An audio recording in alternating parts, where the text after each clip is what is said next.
আমরা এখন আজকে শিবানন্দ যোগাশ্রমে এসে পৌঁছেছি। স্বামী শিবানন্দ সরস্বতী যোগাশ্রম।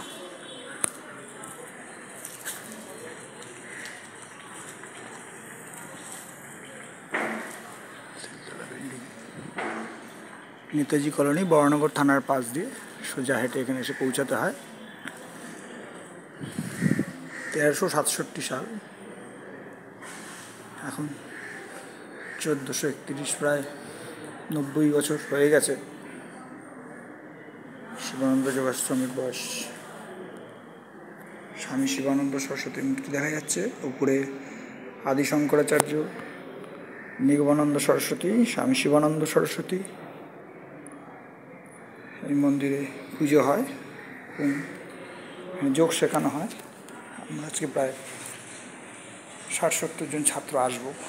এখানে যোগের ক্লাস হবে, প্র্যাকটিক্যাল যোগ থেরাপি। ইতিমধ্যে অনেক ছাত্ররা এসে গেছে, দেখা যাচ্ছে উপরে উঠতে হবে। আর প্রতিদিন শনি রবিবার করে এখানে ধৌতি করানো হয়। নেতি, ধৌতি, বুস্তি এইসব অভ্যাস করানো হয়। পাশে একটা বাগান মতন করা আছে স্বামী শিবানন্দ যোগাশ্রমে। আজকে আমাদের প্রথম ক্লাস। আমরা পরপর 5 দিন আসব। যোগ ন্যাচুরোপ্যাথির চিকিৎসার প্রথম কেন্দ্র এই শিবানন্দ যোগাশ্রম। এর আগে যোগকে এইভাবে চিকিৎসার কাজে কোথাও লাগানো হতো না।